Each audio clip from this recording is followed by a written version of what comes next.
Starting at the very center of the old school RuneScape map in the observatory, I am on a journey exploring the map one chunk at a time and accomplishing all of the relevant tasks along the way on an extreme One Chunk Ironman. This is 0 degrees, 0 minutes. Hey, account check. That is another lamp grabbed, and I'll throw that on magic to inch me ever so slightly closer to Windbolt. Alright, finishing up the Prison Pete Evil Bob random, so that should be some magic XP incoming. And here's my reward. And Toadflax. Guess that's not magic XP. I'm confused. Alright, so I went and looked it up because I was actually curious, and the Prison Pete only has a chance to give you a lamp. It's the Island Evo Bob one that gives you magic or fishing XP. And there is 40 strength, which is another max hit, and I'm going to continue on just getting max hits for the moment with my training. Let's go ahead and finish off this Quizmaster random, grab the mystery box as always, and let's go ahead and open it up for a myth sim, which I don't need because I have the rune sim. So yeah. Hey, there's the long bone.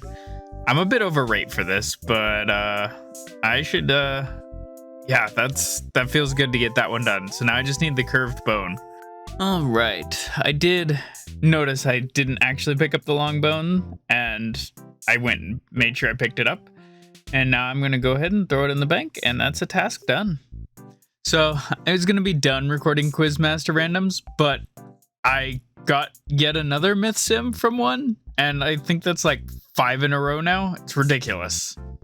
A big gain here coming whenever I get the hit, and there it is. 50 strength, 61 combat, and 300 total level. So I've gained quite a bit in this grind for killing hill giants. All right, quickly bury these 2 bones. And that takes me to 37 prayer, which means protect from magic, which means that sorts out my rune problem, because I can kill Zamrock mages. I was not going to record a clip. However, I gotta loop half of the key, which, because I do not have a ring of wealth, is a 1 in 5,461 drop. So it's more rare than the curved bone I'm going for. Slightly painful. All right, so I went ahead and made a bank run as I got a full inventory. And as I normally do, I killed Zamrock crafters to get some runes and pure essence and stuff. And that should mean this will take me to 17 magic, which unlocks Windbolt, which means I'll no longer be lamping magic because I can now use Windbolt to speed up my magic grind. And that is because chaos runes are a more common drop than mind runes as a whole in my chunk from the Zamrock mages, Zamrock crafters, and even the hill giants. So now I've got to decide what to lamp from now on. I think Slayer, but I'm not sure. I said I was probably going to lamp Slayer, but my run energy is going to become painful at some point. So for the moment, I'm going to lamp agility, and I'm going to slowly work on that just to get my run energy restore increased and drain. Well,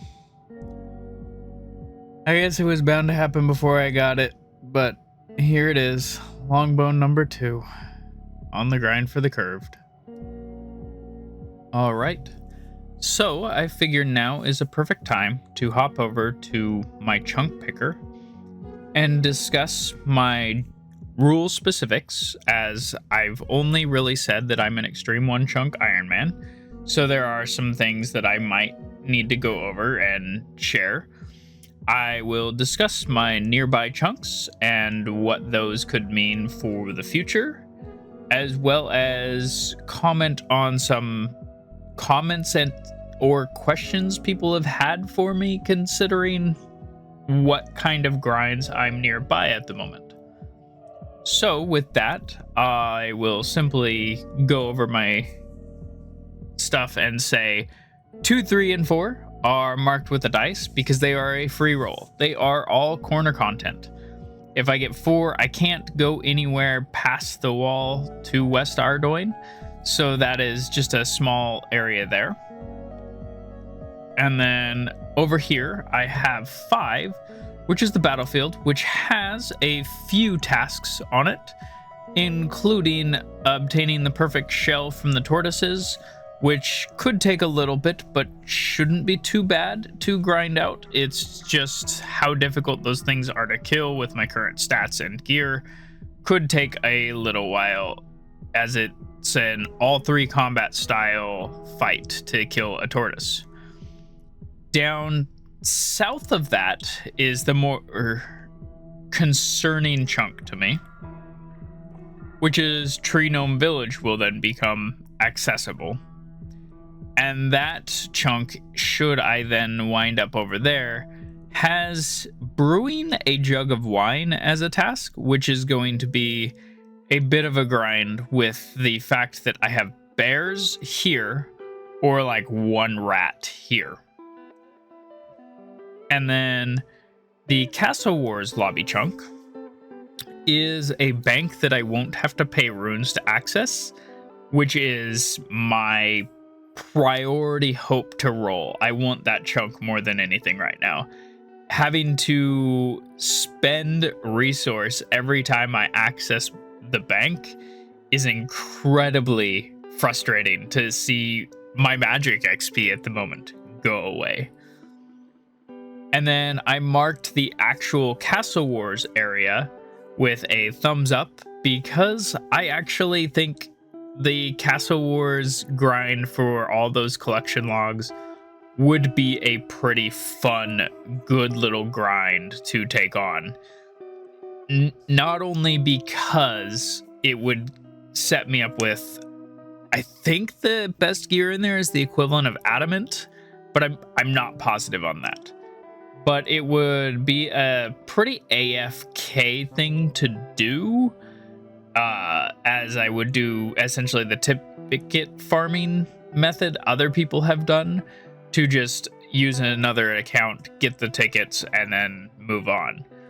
And that would let me play my group Ironman or whatever and focus on that during that grind.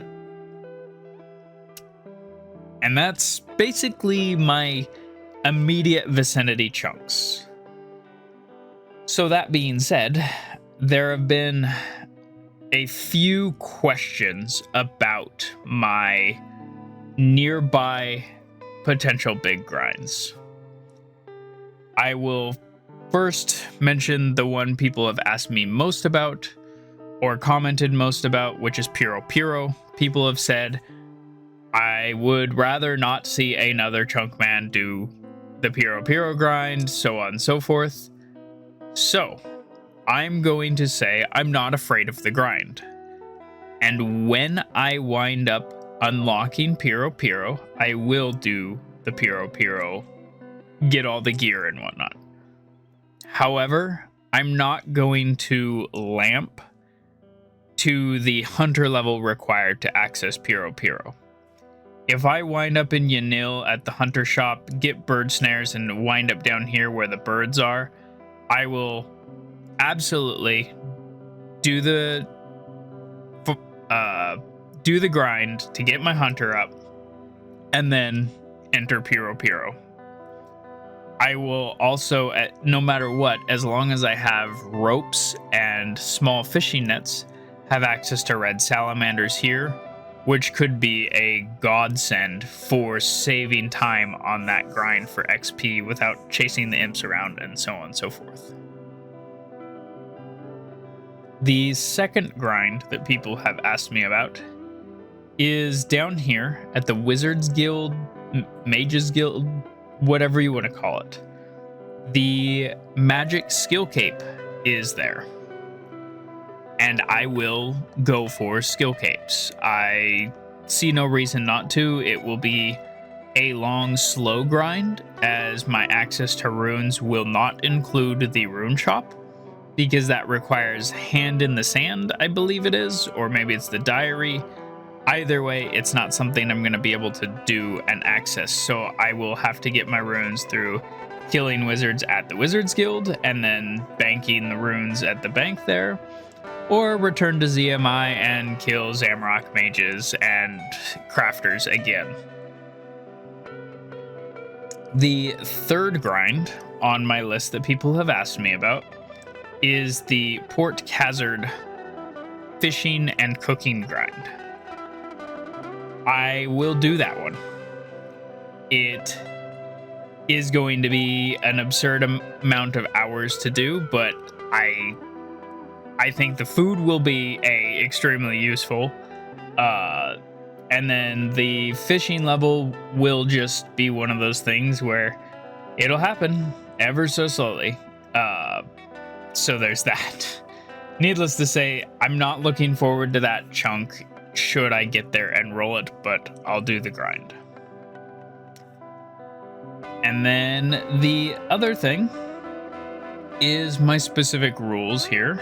And I have here, the big one is my secondary training method via drops and whatnot is through anything 1 in 64 or more common than that, obviously. I went with that number because it felt like a solid number to let me take on some big grinds, but wouldn't be so daunting as to be thousands of hours to a year of time doing like bronze bars via a drop to like 99 smithing. I can't see myself wanting to do that. This 1 in 64 is also the reason why I currently have the high alch requirement, as hill giants drop nature runes at a rate of 1 in 64, which isn't the worst grind in the world. It's just a grind I'm gonna do now. With that, I think that covers my nearby chunks, answered a few questions, and then covered that rule there. I think everything else is pretty much a generic extreme one chunk. Everything else there is pretty much an extreme one chunk rule set, so that is nice and easy to take on. With that being said, I was originally planning to not put out a video in December until I was rolling a new chunk. However, with my schedule this month being what it is, I'm not positive I'm going to do that. So with that in mind, I'm going to grind it out, see where I'm at, and in the new year, sometime in January, I will be back with another video in which I fully intend to be rolling my next chunk and moving on with my journey. So until then, whatever you prefer, happy holidays or Merry Christmas, and thank you for watching. All music used in the video is from loyaltyfreakmusic.com.